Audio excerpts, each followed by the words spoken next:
Good afternoon, ladies and gentlemen. Welcome to the EUI degree conferring ceremony. Before we start, I kindly ask you to make sure your cell phones are turned off. For safety reasons, I kindly ask you to keep wearing your mask as long as you're inside the church. We have placed headsets at your chairs. While there is no translation, they do enable you to hear better. I'm now very pleased to give the floor to the EUI President, Professor Renaud Dehus, for his welcome speech.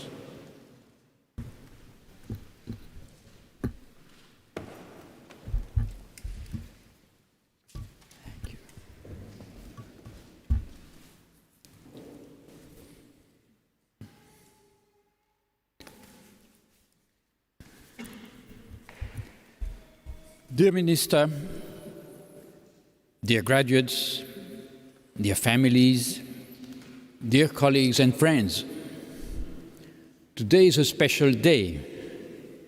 It's, of course, a special day for you, our graduates, who will see in a few moments the crowning of years of patient efforts, probably one of the most ambitious projects to date in your existence, I suppose. It's also a special day for your family, who had to accept your exile and has supported you throughout this period. And allow me to say so, it is also an important day for this institute.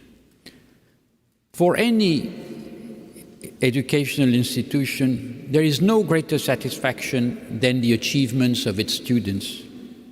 And we are well placed to appreciate what it has taken to get where you got. We know that reading for a degree requires a long-term investment. It may at times be a lonely exercise. And in your own case, it's been made particularly difficult by an unprecedented pandemic, which has dramatically impacted our lives, our social life in particular. This period has highlighted to what extent a university is a community, a living and learning community. All the more so, of course, in a transnational institution such as the EUI, in which our cultures, as well as our views, are exposed to so many different influences, thereby making our stay in Florence such a unique experience. Today, we celebrate your success. And as I said, this is a legitimate source of pride for yourselves. But let me insist on this once again, it's a great source of pride for us. From the outset, we have believed in your potential. We have invested in you, with good reasons, since you're here today. More than ever, we are confident in your ability to accomplish great things. Let me briefly take advantage of your presence here today to make two last remarks before we part. All of us here have had the privilege of receiving a lengthy education. We should never forget that this is not given to everyone. And this privilege imposes on us a number of duties. A duty of intellectual honesty in the first place. Having been trained in examining critically discourses, theories, and concepts, we must put to good use the skills that we have acquired.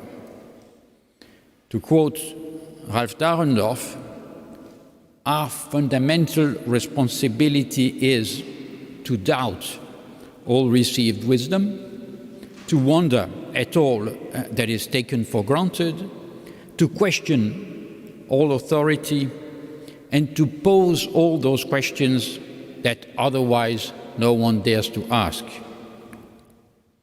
Needless to say, in the world we live in, a world in which fake news, widespread mistrust, and growing intolerance characterize social interaction, the chances are that these skills will be put to test. Next comes a duty of solidarity, in particular with those who have not been given the same opportunities to learn as we have. And here, allow me to say that you may play a key role as a member of the broader EUI community. Wherever you will be, whatever you will do, help us to make this place better known. No one is better qualified than you are to illustrate what it has to offer.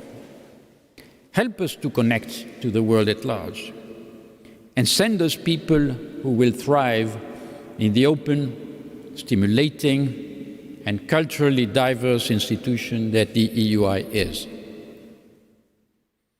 Let me now turn to today's keynote lecturer, Minister Marta Cartabia.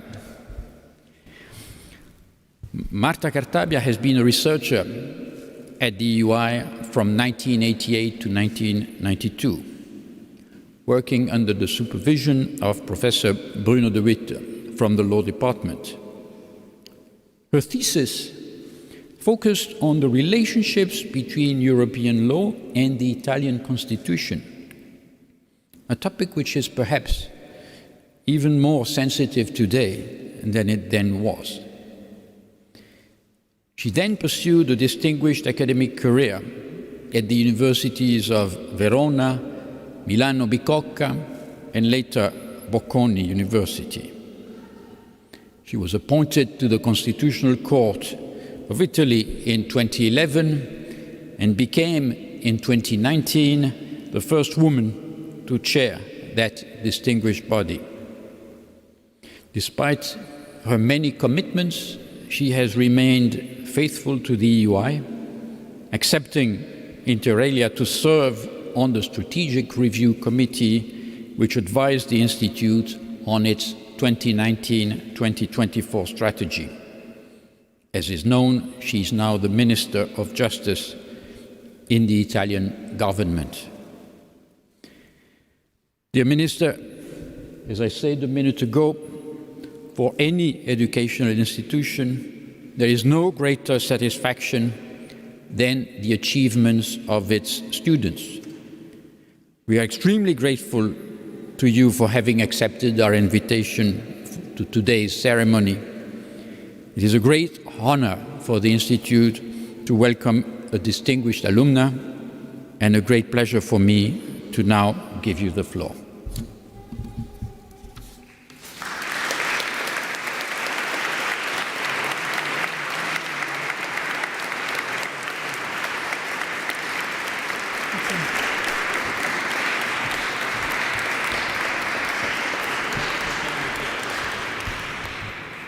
Thank you very much, dear President, dear colleagues, dear graduate students. I would like first to heartily thank President Renaud Deusse for this invitation to the conferring ceremony of the EUI that brings me back to some 30 years ago when, for some years, this place was my place. In fact, I'm here as a speaker, but first of all, as an alumna, most of all, as an alumna. One of you, dear graduate students, who have just graduated, earned your PhD or LLM. My PhD dates back to some 30 years ago. But I don't feel nostalgic about that. I rather feel very much grateful to this institution and to all the people I met during those rich and unique years. Among others, President de Husse, who was in the jury of my defense, of my thesis, was very demanding.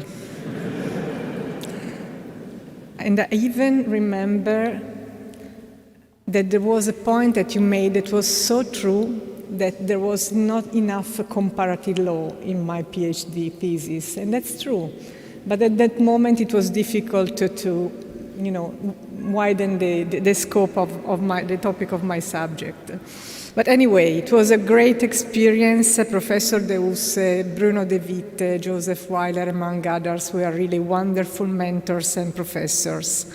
And the relationship with those colleagues and professors are still very meaningful in my present, in my everyday life. Some of them have become strict friends. Some others are estimated and dear colleagues. With some of them, I've kept strict relations and share many academic projects. With some other, I have only occasional exchanges, but nothing has gone lost. What I learned, the people I met, are part and parcel of my present. I still feel part of the great network of the EUI, and I wish you the same for your future. My mindset as a jurist and my approach to law took shape and still bear the imprint of the cultural environment of the EUI. Let me highlight some out of many legacies of the EUI in my professional and personal life. First and foremost, I was pushed to cross the national borders and to open up to the European dimension.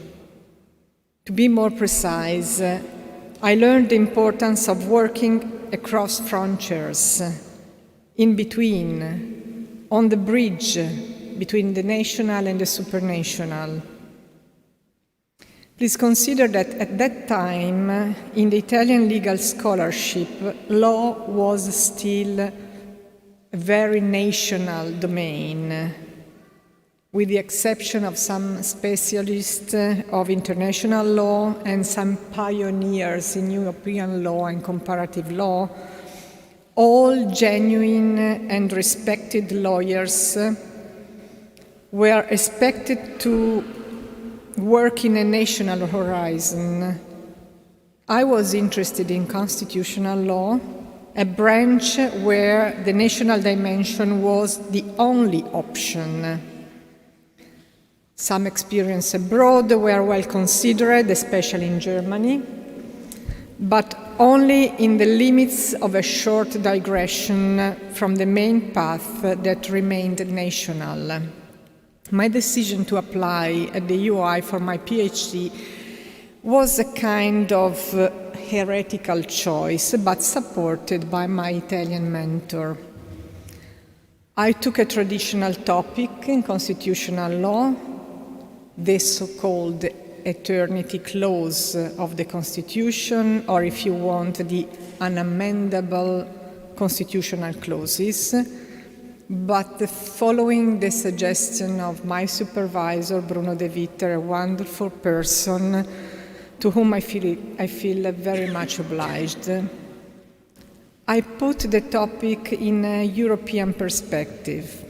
And the result of that research was a contribution, sorry for speaking only to the legal scholars and graduates, but the counter-limit doctrine, something that many other national constitutional courts in recent years apply under the name of identity review or ultra-vires review. Unfortunately, not always in a very constructive way, as we have all seen in the past few weeks. The debate about a constitution for Europe was in the air at the time, and the idea of constitutional pluralism as a trademark of the European Union, was at the center of many conversations, workshops, conferences here at the EUI. The doctrine of counter-limits was a component, and not a minor one, of that discussion. Why am I remembering all this? Because many, many years later, I had the honor to sit as a judge in the Italian Constitutional Court at the time of the Taricco saga, well known to all the jurists, a case in which that doctrine, the counter-limit doctrine, was developed and applied, I would say, in a very constructive way, in a strict dialogue with the European Court of Justice. Please let me stress it and repeat it aloud, in a constructive way. I know very well that the doctrine of counter-limits or identity review or ultra-virus review is double-sided. It can be applied to draw red lines in a movement of retreat, but the Italian experience proves that it can also bring fuel to the construction of Europe. That was my experience at the Constitutional Court at that time. In front of a constitutional conundrum concerning the rules of the statute of limitation, a nightmare in my professional career, also as a Minister of Justice, the Italian Constitutional Court decided to take a very unorthodox move, because the court, it was one of the first time, decided to ask a preliminary ruling to the European Court of Justice in order to facilitate a shared position on an issue that could have opened to a major conflict. It was a story with a happy end, a good example to be followed, I would say, and I'm very proud of it. Crossing the borders is always fruitful. Europe, as Paul Ricoeur vividly says, is, quote, the result of interweaving of strong, extraordinarily heterogeneous traditions. The Greek, the Latin, the Jewish, the Christian, the Middle Age, the Reformation, the Renaissance, the Enlightenment, Romanticism, and so on. From the geographical and the historical point of view, he and many others stress that, quote, Europe is not defined by borders, and rightly so.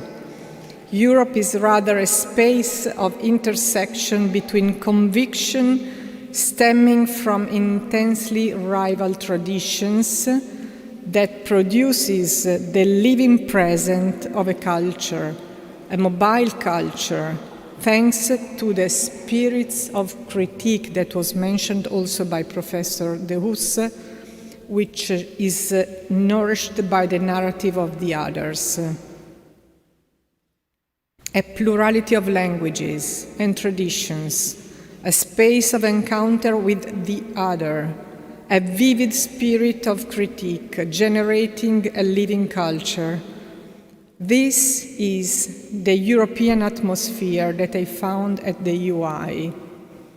In this cultural atmosphere, I've learned and experienced the richness of this living cultural pluralism as a distinguished feature of our common European house, where national traditions are living resources, critical memories, narrative of the others, rather than mere deposits or repositories to be preserved. As an academic, as a teacher, as a constitutional judge, as a Minister of Justice, I've always experienced the creativity of this spirit of the frontier. Make no mistake, not the inward border, but the outward frontier. Firmly rooted in the Italian context, and yet always traveling in a physical sense and in a cultural sense to and fro across the borders, heading to a broader horizon. Let me provide you some examples also taken from my present experience as a Minister of Justice. In the past 8 months, since the Draghi government took office, a broad program of reforms was designed and began to be implemented in Italy. And the administration of justice was one of the main chapters of this ambitious program of reforms. The Civil Procedure Act was reformed, the Criminal Procedure Act was reformed, new legislation on the insolvency, the modernization of all the judicial system was initiated by means of investment in digitalization, human resources, and new facilities.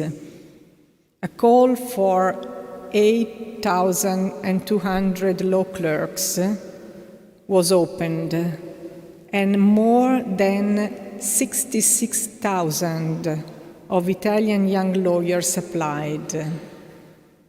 The idea of the law clerks in the Italian system was new, except for some experiments, and indeed the inspiration was drawn from other countries where the law clerks, les assistants judiciaires, and other similar figures are essential component of every court. I consider that this part of the reform is the most relevant one that can change the face of the Italian judiciary. A spirit of, let's say, reconstruction is in the air after the deep crisis of the pandemic. And Europe is the boost for this impressive move. Europe is the soul of this laboratory for many reasons. Indeed, first of all, for the big amount of funds that Europe has made available for the investments. But second, not for importance, for the attitude of resilience and the decision for a reconstruction that the recovery plan has triggered in Europe and in each member state, and in Italy for sure. The pandemic is indeed the most tragic event in our history since World War II. And yet, Europe has promptly reacted with the ambitions to emerge stronger from the pandemic, as the presentation of the recovery plan says, to emerge stronger. The original spirit of solidarity among the peoples of Europe has been rediscovered by the European institution in the middle of the deepest crisis ever. Crisis. After all, crisis is at the very core of the origin of the idea of Europe. Europe, as we know it today, arises from the ruins of World War II. It was the urge of reconstruction, the demand of peace and prosperity after the war that prompted the European construction. Later, a number of other crises have marked a new step and stages in the process of the European integration. In recent years, we can just mention the financial crisis, the public debt crisis, the migration emergency in 2015, and in the last 20 years, a number of terrorist attacks. No surprise then if another president of this institution, he was the president when some 30 years ago when I was here, Yves Meny, wrote "L'Union européenne est largement associée à l'idée de crise." This phrase can be read in two different directions. It can suggest that the European Union is on the edge of a decline. But it can be read also in an opposite way. Let's borrow from Sabino Cassese. He uses eloquent words. He says, Europe lives on crisis. L'Europa vive di crisi, meaning that crises are an essential element of the European history. Crises hurt. However, as to Europe, crises have also been a major triggerant of change, and this is one of the most important features of the European character. Crisis has the same root of critique in the semantical domain of judgment. Therefore, crisis can be an opportunity for a critical revision of the past in order to make a change towards a new direction. To borrow from Reinhard Koselleck, crises are dynamic phases of the historical consciousness, which implies a critical revision of the space of experience, the heritage from the past, and the movement towards a new horizon of expectation, hopes and desires for the future.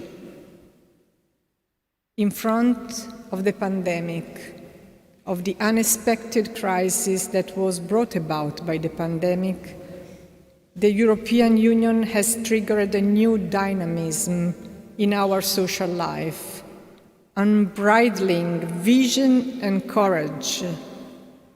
And the same is requested to each of us, to each individual, as well as to those who bear public responsibilities.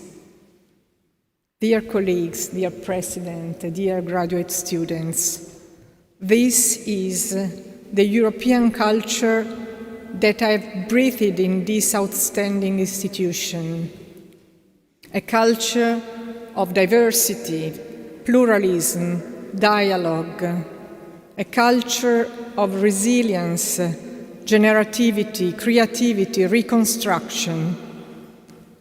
I could not have missed this wonderful opportunity to come back to the EUI to say openly and loudly my thanks to this institution, and especially one by one to the maestri I met here. Dear graduate students, I wish to each of you to be active protagonists of this European culture, of these European spirits, whatever your position in the world will be. Thank you very much.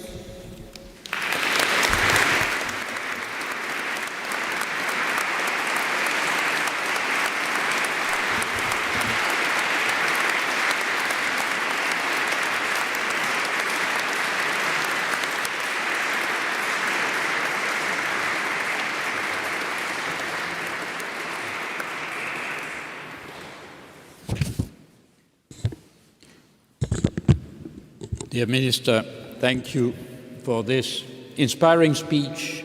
And now, by virtue of the authority vested in me, I admit you to the degree of Doctor of Laws of the European University Institute.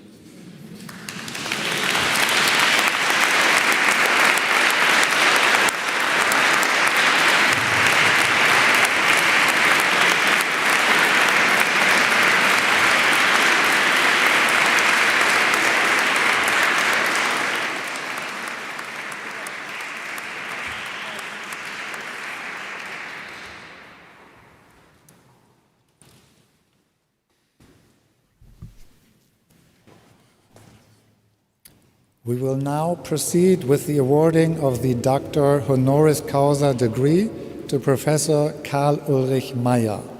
I invite Honorary Promoter Professor Juho Haakkonen to address the Honorary Dr. Karl Ulrich Meyer.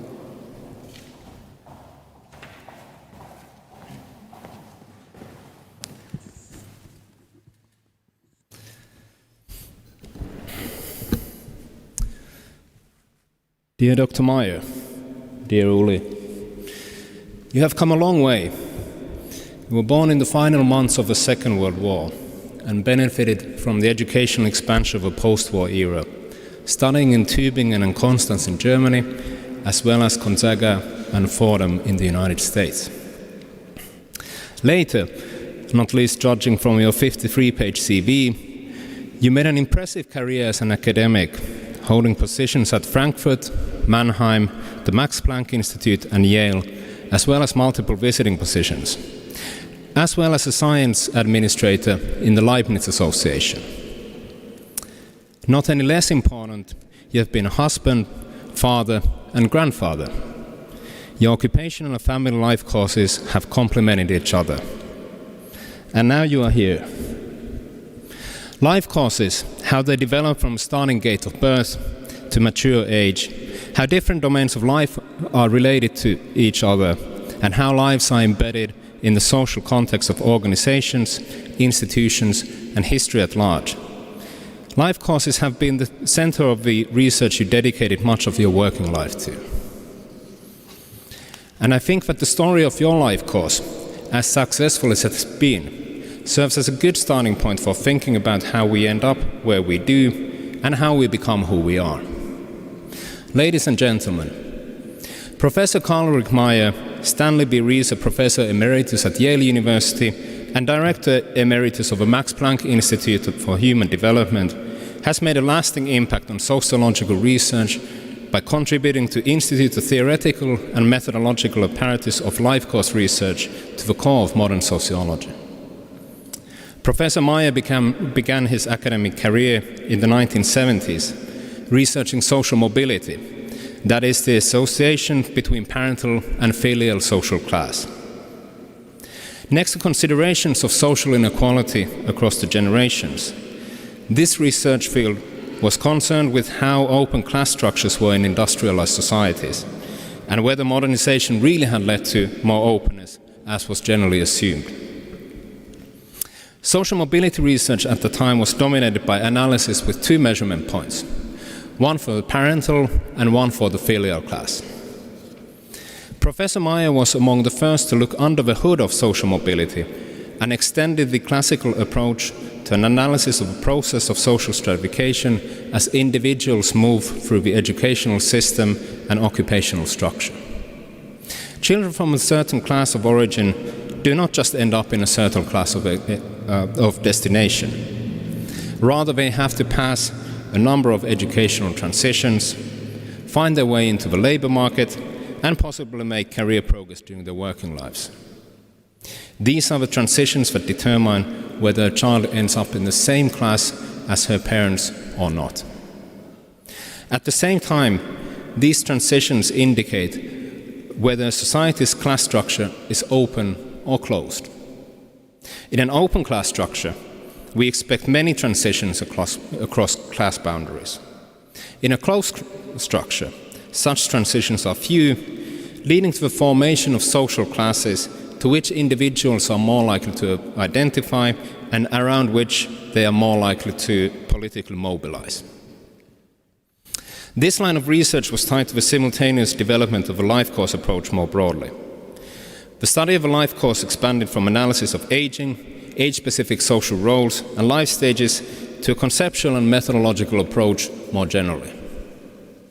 Crucially, the life course approach emphasized time and temporality and opened up possibilities for a more rigorous analysis of how social structures and institutions, such as educational systems, firms, and organizations, structure individual actions as they live through their life course and history. These structures and actions then determine which shape human lives end up taking. Although Professor Meyer entered the field of life course research from research on social stratification, he applied the approach more broadly. Questions included how states structured life courses, to whether life courses really have become more standardized and fragmented as Western societies entered late modernity. These conceptual developments were closely linked to the collection of longitudinal data and the promotion of suitable methods for the analysis of this new data. Professor Meyer made major contributions to both. Under his directorship of the Max Planck Institute for Human Development, he initiated the collection of a German life history study, a retrospective data collection project of West and later also East Germans born between 1919 and 1971.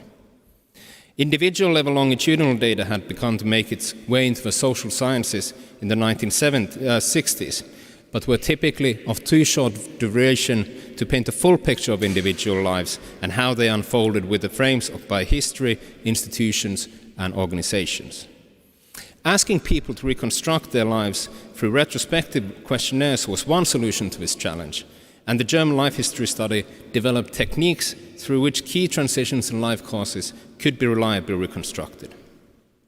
Other major collection efforts included the Berlin Aging Study, a multidisciplinary study of aging and developmental trajectories of the oldest olds, that is, those between 70 and 100 years.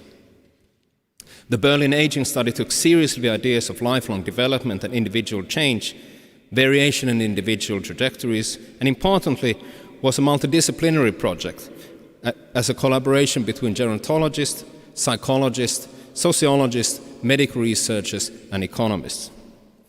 New data required new methods. In the 70s and 80s, methods for the analysis of longitudinal data had not yet been widely adopted to the social scientist toolkit. Professor Meyer and colleagues were among the early promoters of such methods. These methods, such as event history analysis, were in many ways the glue that linked theoretical ideas of process-based analysis and the new collected longitudinal data. As methods developed and new ones were introduced, Professor Meyer was one of the advocates of their full use, importantly explaining how they should be connected to the specific theoretical ideas of the forces that shape lives. Through his contributions to data collection and analysis, Professor Meyer has been among the pioneers of longitudinal data analysis in the social sciences. Life course research is currently a well-established analytical approach not only in sociology, but also in psychology, epidemiology, and other neighboring sciences. Psychologists are interested in psychological development during childhood, adulthood, and finally, old age. A growing number of epidemiological and economic studies show how critical and sensitive period in the early life course can have long-term consequences on health and productivity in adulthood. Professor Meyer has been among the scholars who has sought to build bridges between the life course research done across the disciplines. His own approach has been distinctively sociological. In his thinking, human lives are critically shaped by the macrostructural and institutional settings that surround us. This approach has been apparent in his studies on the effects of German unification on the life courses of East Germans who experienced the fall of the wall, or more generally, in his cross-nationally comparative work on the stability and predictability of educational, labor market, and family trajectories. Despite being firmly embedded in the sociological tradition to life course research, he has actively promoted discussion between sociology and the neighboring disciplines. As the life course perspective develops and matures across different disciplines, cross-fertilization between them will be the road toward new advances. Dear Uli, for decades you have been among Europe's leading sociologists. Next to your path-breaking sociological research, you have supervised and mentored cohorts of social scientists, and I am happy to have been among them. You have made long-lasting contributions to sociology through data collection, by founding journals, and through institution building. Not least importantly, you have developed a long-lasting relationship to the European University Institute. The EUI has repeatedly benefited from your advice in strategic thinking and leadership. This makes it even more appropriate that today we can celebrate your work here together with all the new doctors. Hereby, I present Ulrich for admission to the honorary degree of Doctor of the European University Institute.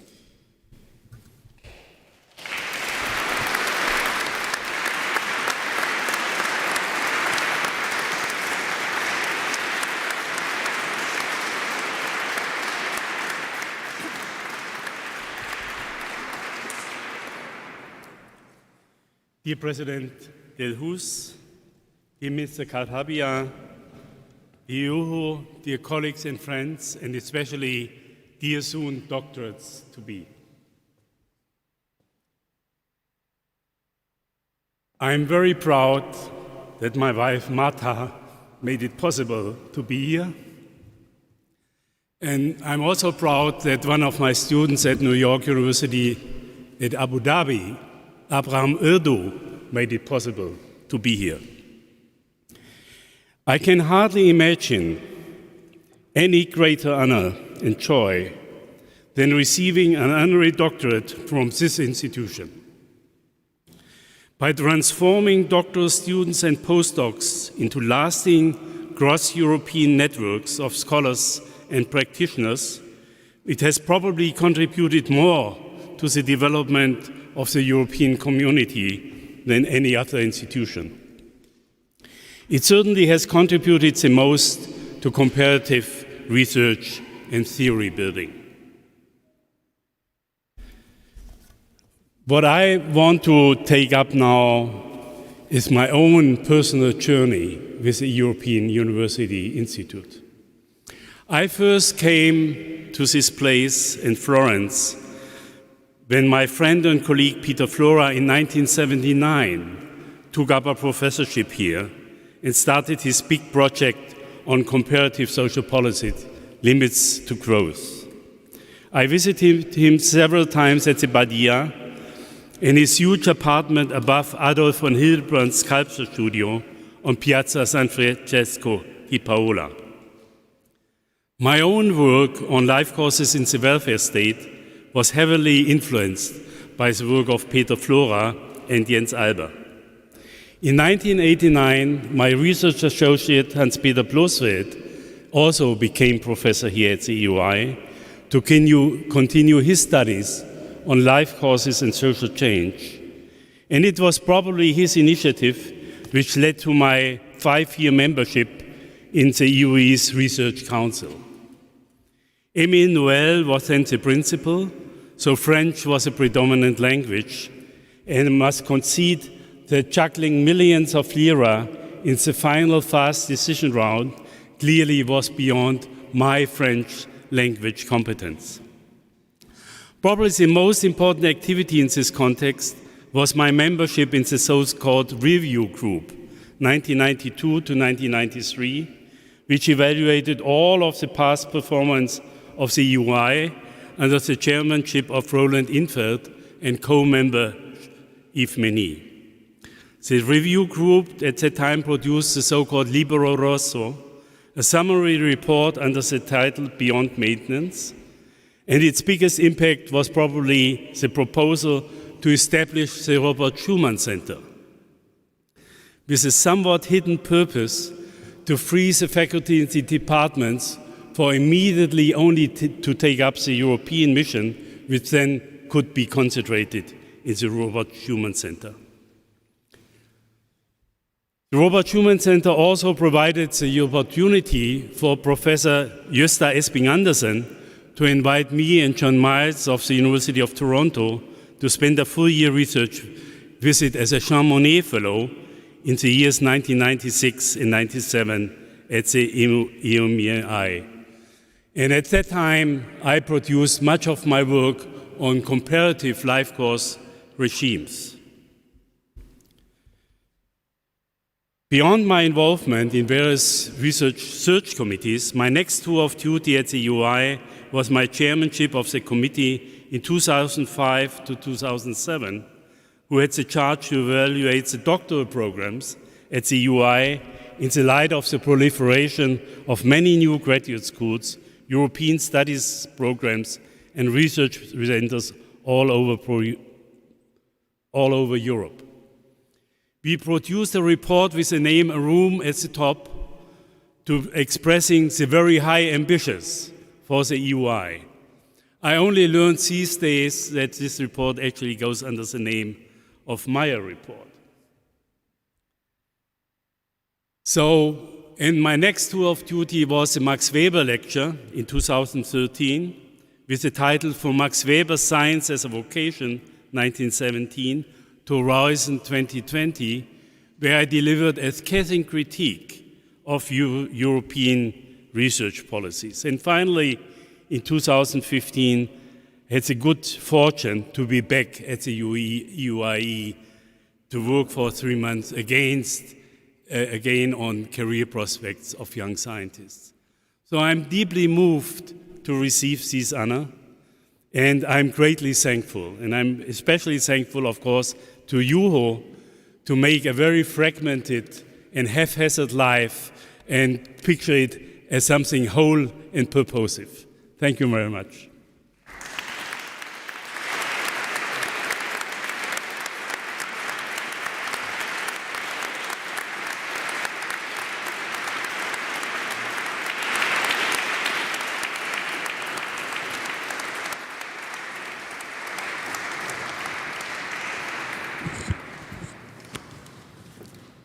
By the authority vested in me, I admit you to the honorary degree of Doctor of the European University Institute. Congratulations. Thank you.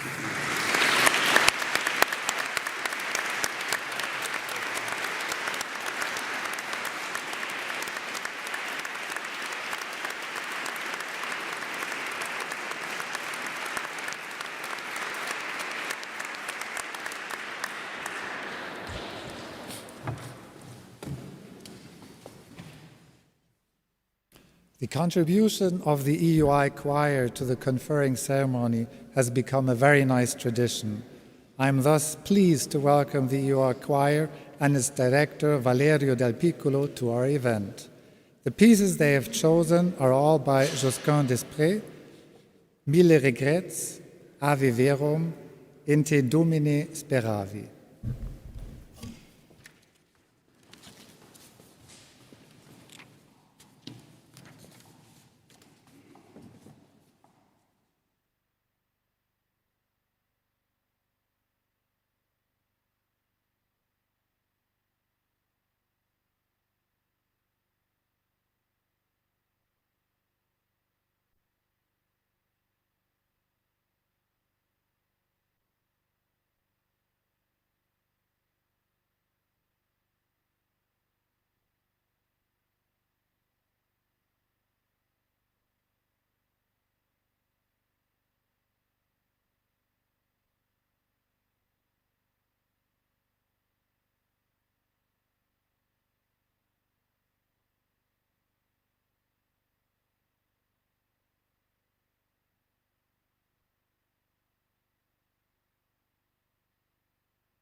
Thank you very much for this nice performance.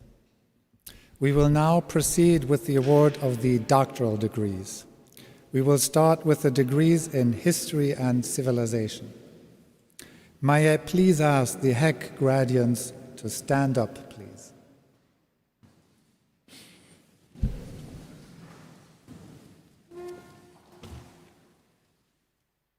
By the authority vested in me, I admit you to the degree of Doctor of History and Civilization. I will now individually, one by one, call the graduates of HEC to come forward. As you come forward, you may take your mask off for a better picture. Please put it back on when you've reached your seat again. Simon Amrein. Congratulations.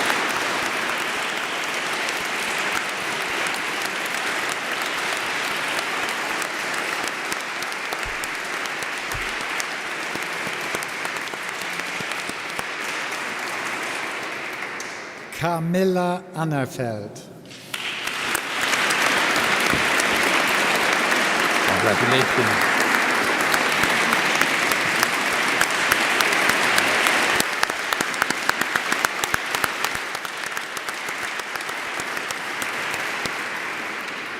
Deborah Sarah Dubald.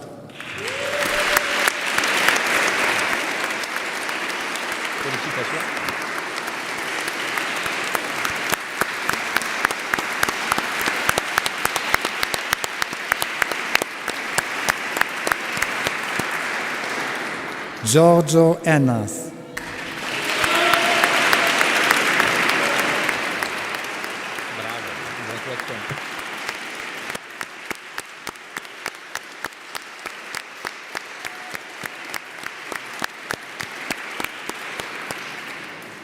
Pablo Hernández Sao.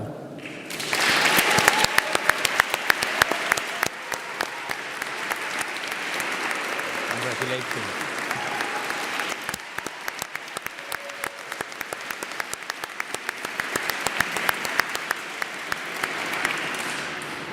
Elbieta Anna Kwiczynska.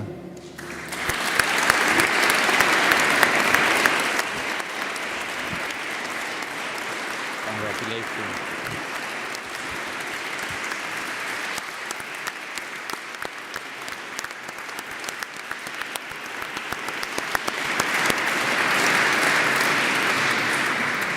Bruno André Marcinho.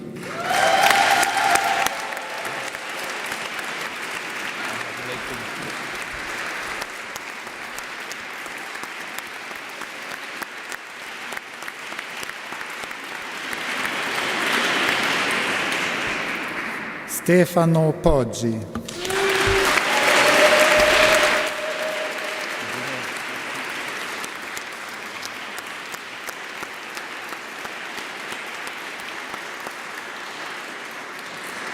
Alexander Polineschi.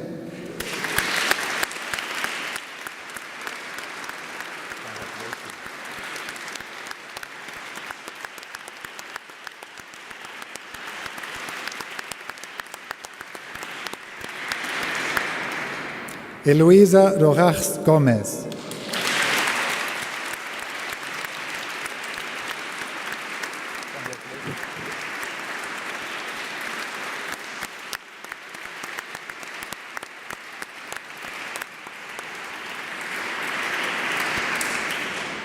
Jekaterina Rybkina.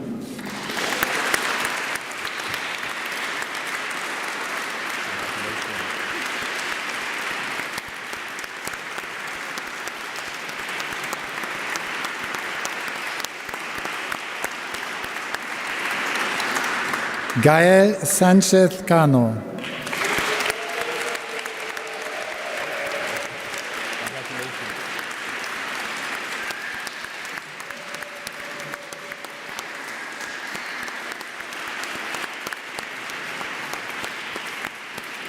Giorgio Giosse.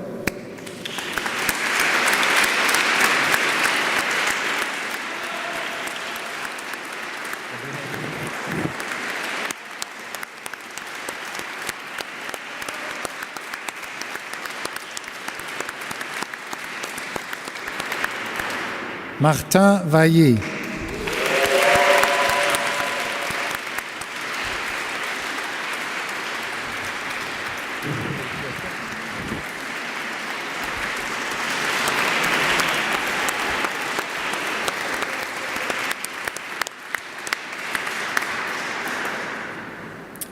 We will now proceed with the awards of the doctoral degree in law. May I please ask the law graduates to stand up, please.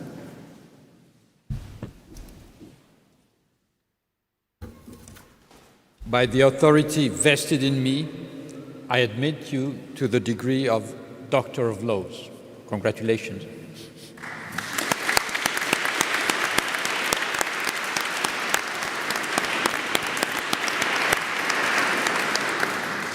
And again, one by one, Marta Achler.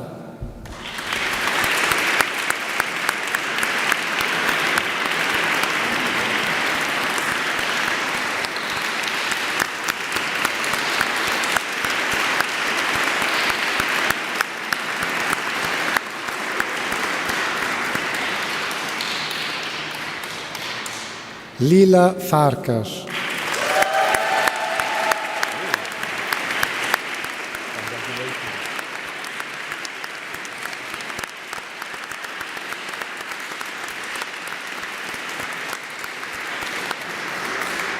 Giovanna Gileri.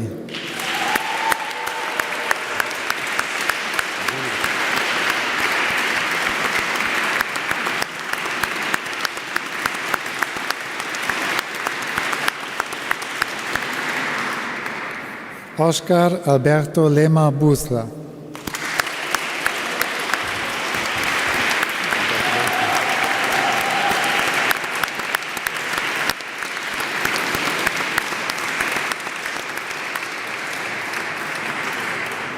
Luigi Pedreschi.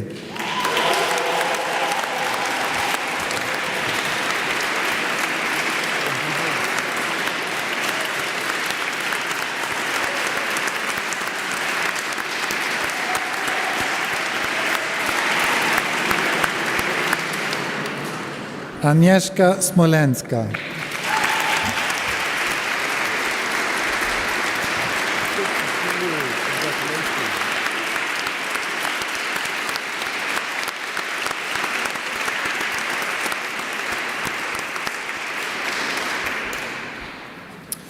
We will now proceed with the award of the doctoral degrees in political and science, social studies. May I please ask the SBS graduates to stand up.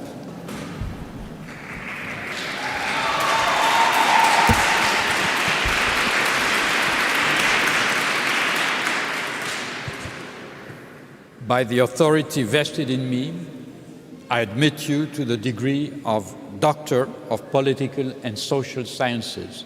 Congratulations.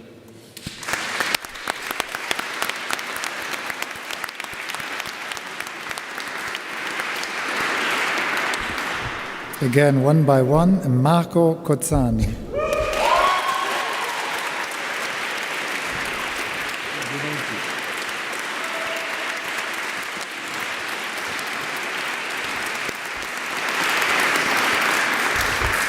Simone Carlo Vladimiro Kremaski.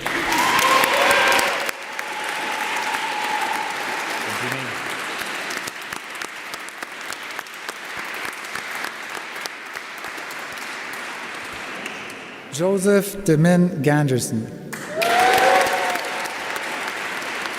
Congratulations.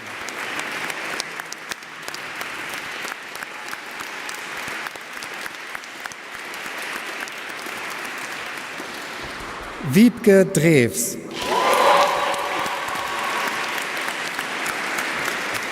Congratulations.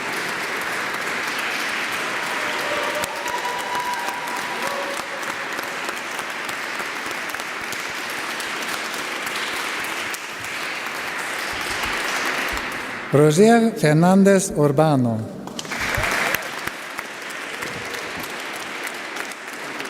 Congratulations.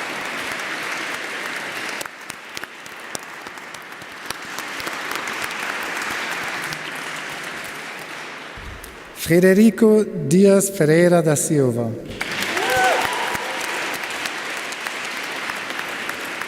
Congratulations.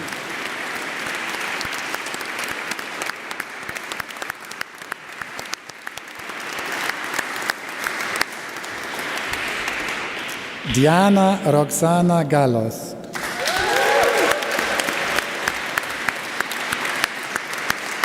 Congratulations.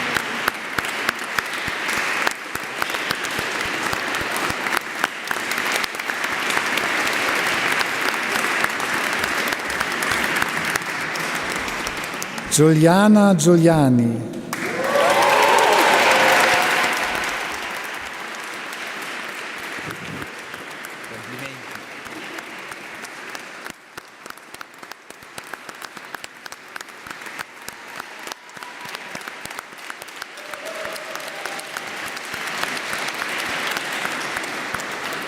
Jeva Grumbinaite.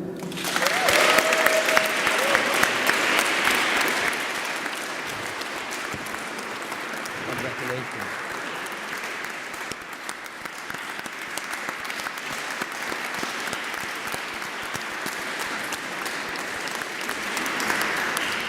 Emma Hus.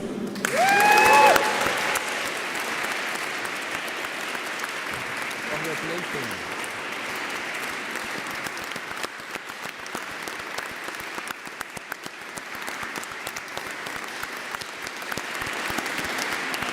Krzysztof Kakowski.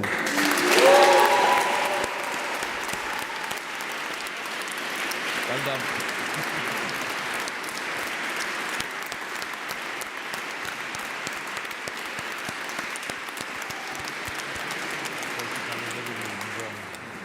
Lea Katharina Kröger.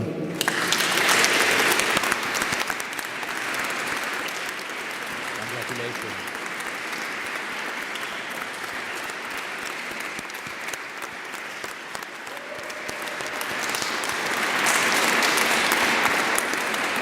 Spent Kursani.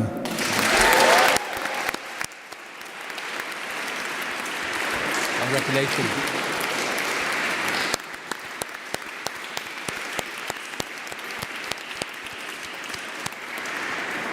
Julian Limberg.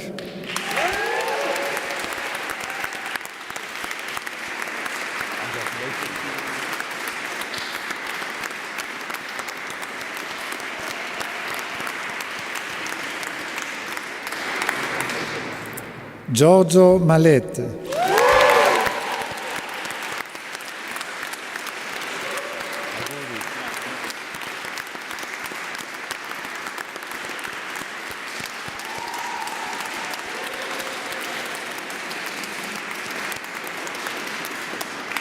Radoslav Jan Michalski.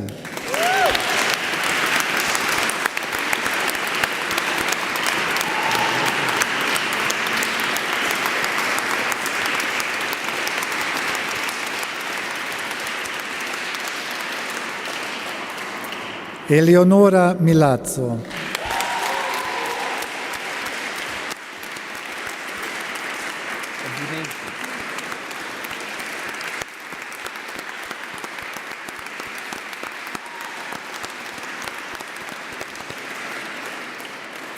Mohamed Nasr.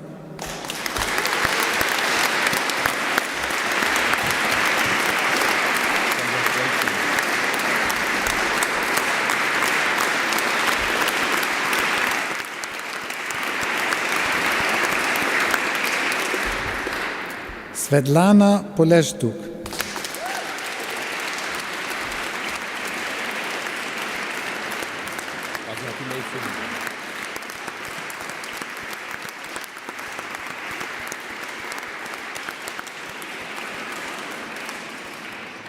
Andres Reljan.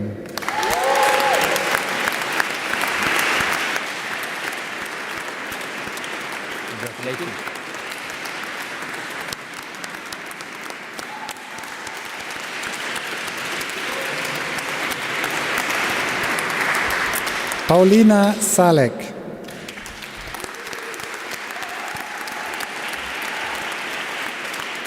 Congratulations.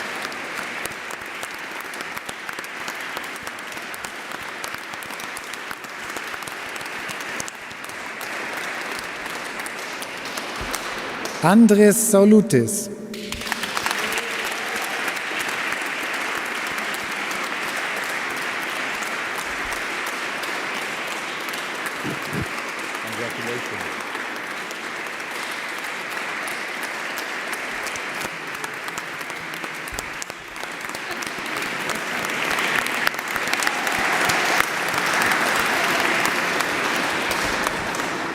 Julia Schulte-Kloß.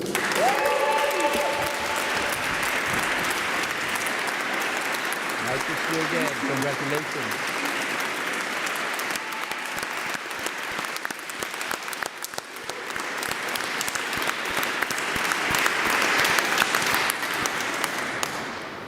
We will now proceed with the award degree of the Master in Comparative European and International Law. May I ask the LLM gradient to stand up?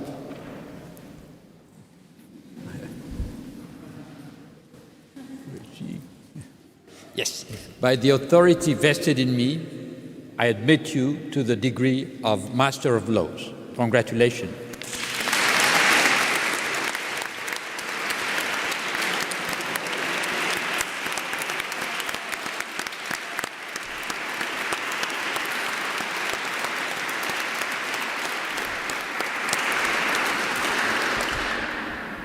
We will now proceed with the Linz Rocken Prize for the best thesis in political science. I kindly ask the Dean of Graduate Studies, Professor Claire Kilpatrick, to address the prize winner, Spend Korsani.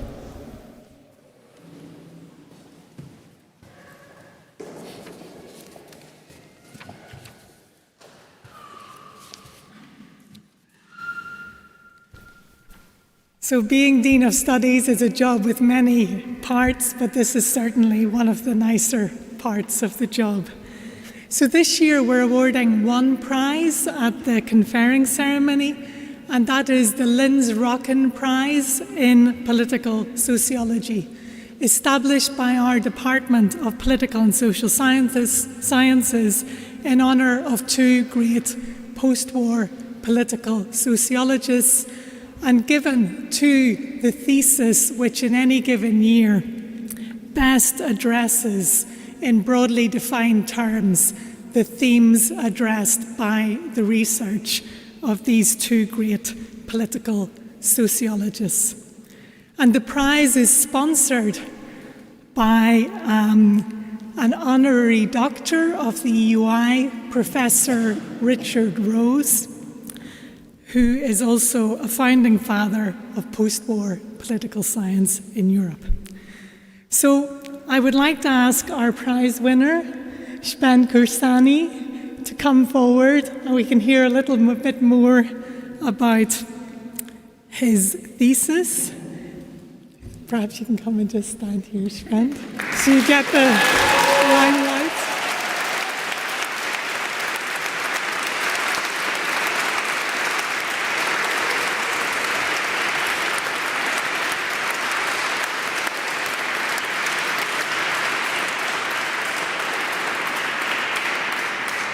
Spend's thesis is entitled Contested States, the Struggle for Survival and Recognition in the Post-1945 International Order. He had, I think we can say, a wonderful supervisor, Professor Jennifer Welsh, but a wonderful supervisor is a necessary but not sufficient condition for writing a wonderful thesis. And I think the prize committee has provided a wonderful summary both of what you did to win the prize, but also I think a very good summary of what makes an excellent thesis in broader terms. So we find out that you started by carefully defining the concept of a contested state, your object of study, and you then created a powerful topology. So having laid that ground, you moved on to ask, why do some contested states survive while others disappear? Identifying conditions and pathways for survival. Finally, you compellingly argued how contested states Seeking of international recognition comes with a high price. It's a mixed methods thesis that combines analytical rigor with profound theoretical insight and yields important findings that will inform the literature on plurinational states. So I think after all we heard today from the Minister Cartabia, our honorary doctor, we can see that your thesis continues in the excellent traditions of wonderful theses that have been defended at the EUI. So I'd like to congratulate you and ask you to receive your prize from President Deus.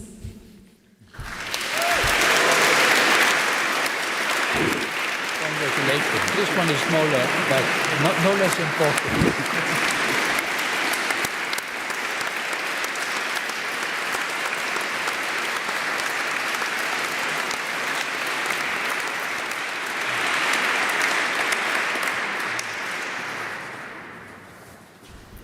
I would now kindly invite Dr. Gael Sanchez-Cano to the pulpit for a salute.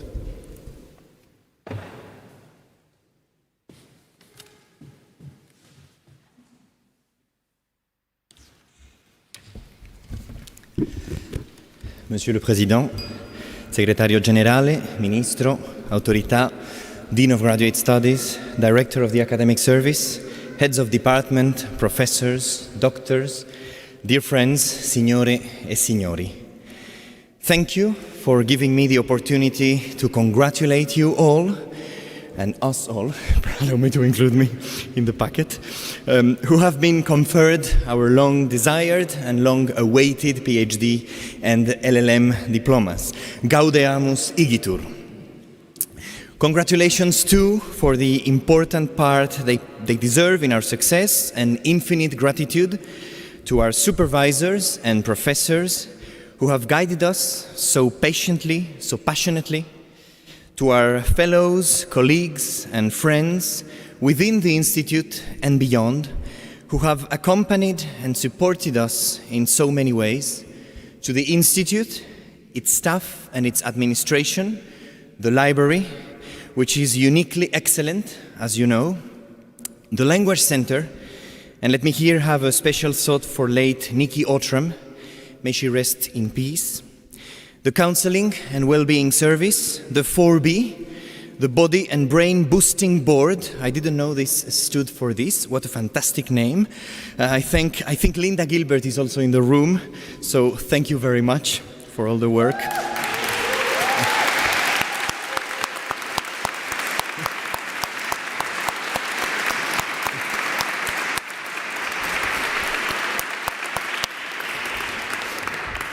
The Mensa as well, and insomma tutti i lavoratori di questa casa che hanno reso la nostra esistenza fra queste mura così facile e piacevole.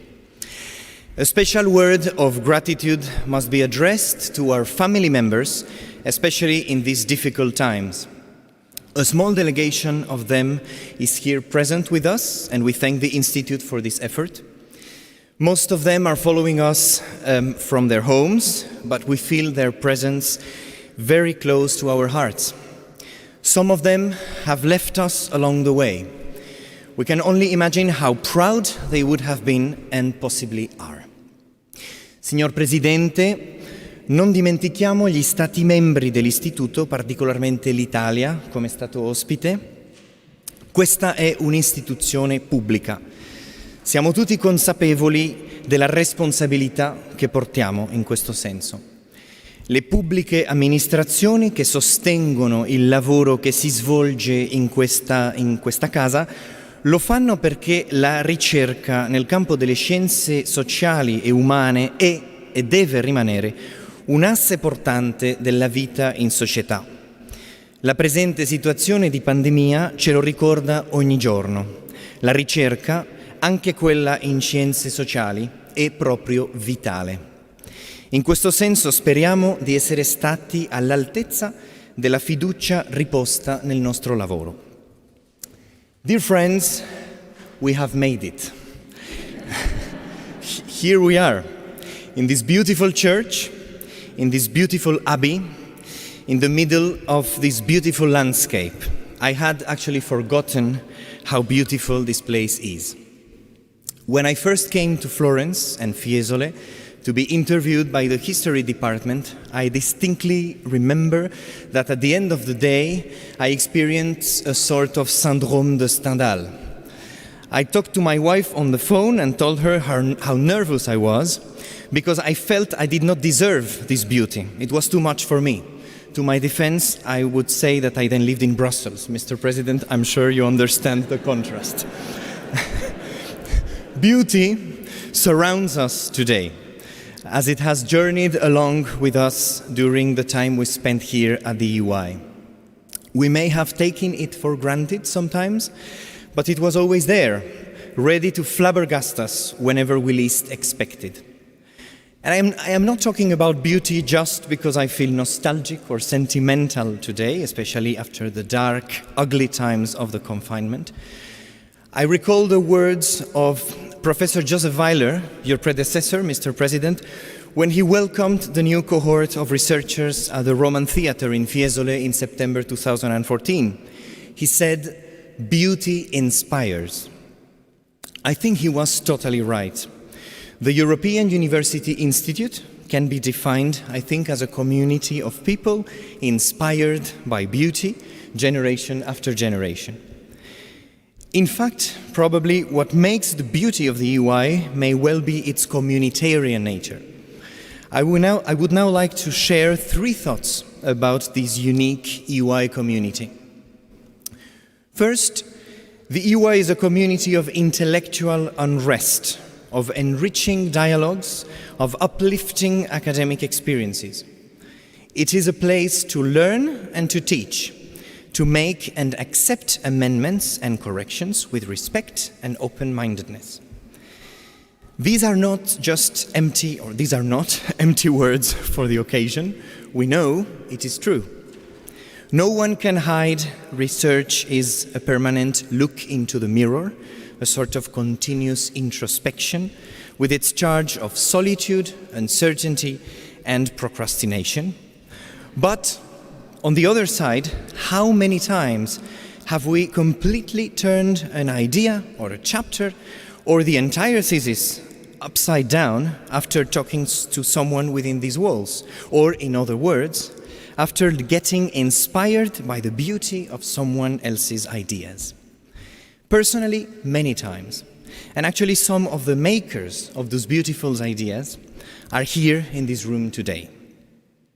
This is what I mean when I say that the EUI is a community of intellectuals. It is not an ivory tower, as we often say. It is an intellectual arena. This leads me quite naturally to my second thought. The EUI is a place for confrontation, for disagreement, or even for revolt. Something I like about the English language is that the verb to argue can refer to presenting an argument or to engaging into a dispute. This is precisely, I think, how it works here. The encounter of arguments is not always peaceful, but it is always fruitful. So is sometimes, for example, the relationship between the supervisors and the supervisees. And this is only the case because at the EUI, the faculty is really expected to actively engage with students and researchers. We know this is not the case in every academic institution, and we have to value this as a privilege and as a source of wealth for the sake of the academic excellence that we all pursue. Besides that, another dimension of confrontation is the one that happens within oneself. I do confess that my mental stability has never been as challenging as it was during my PhD years. I know for sure that many of you could make the same confession. Doing research inevitably creates intellectual and existential questionings in the researcher's mind. This is partly due to the intrinsic nature of researching, which bears a sense of search for something, perhaps for oneself, in its own meaning. It is also due to the unrest that we all faced when we tried to see beyond the date of the defense. How many times have we talked about jobs or job markets in the academic world and in the rest of the world, going from anxiety to resignation? No, life at the EUI is not only beautiful, just as in any other university these days. Let me reassure you, however, the EUI is also a big network, which extends its ramification within and beyond academia and within and beyond Europe. Again, this is a privilege, I think, that I would, if I may beg you, not to neglect. Let us stand together out there, just as we have been able to do it in here. This finally takes me to a third thought. The EUI ultimately is, I think, a lifestyle. It is a human community which stands out for its joy and its solidarity. We have so many examples of this that I would not even know where to begin. We have culture and music. Here was our choir and my beloved maestro Valerio del Piccolo. We have sports. The Coppa Pavone is a significant instance of the levels of fraternity and sorority that we are able to reach. We have fun and parties, of course, the June balls and hopefully later the dissident October balls. The Fiasco Bar, managed by and for researchers. And we have a rich and vivid associative life. In brief, we have friendship. I think it is fair to say that we are family, or at least we create families. We have seen that as well before. How many couples have met in these hills? How many children are born since then, and how beautiful is this? Mr. President, my friends, in these dark times of COVID, restrictions and threats all over the place, I would like to convey a message of hope.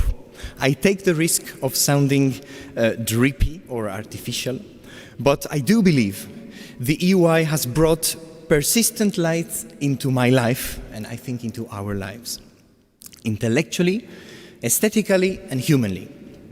I also think the EUI is a lighthouse in academia and in Europe, with its savory mixture of Rinascimento and Illuminismo. And to a certain extent, it is possibly the closest approximation to an imagined golden age of university where, in the words of Don Quixote, everything is peace, amity, and concord. As a historian, I know golden ages never existed, that things are always complicated, contingent, and never are stable or predictable. The EUI, its spirits and its fruits can decay and are also threatened. But it is, I think, our responsibility to keep them alive and to help them prevail wherever we go. The last sentence of Voltaire's Candide is this: Il faut cultiver votre jardin. And in this garden, Antoine de Saint-Exupéry would add, Je suis responsable de ma rose. Let us garden then. Let us grow beautiful roses. Thank you very much, and auguri a tutti.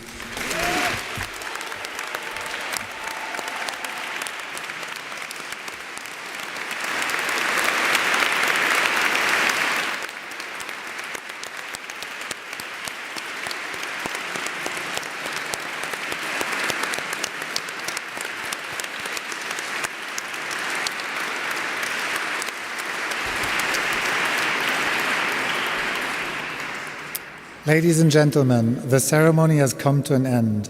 According to our tradition, the graduates, together with the president, will be the first to leave the church and have photos taken on the stairs to the church entrance, in the order of SPS, Law, and Heck.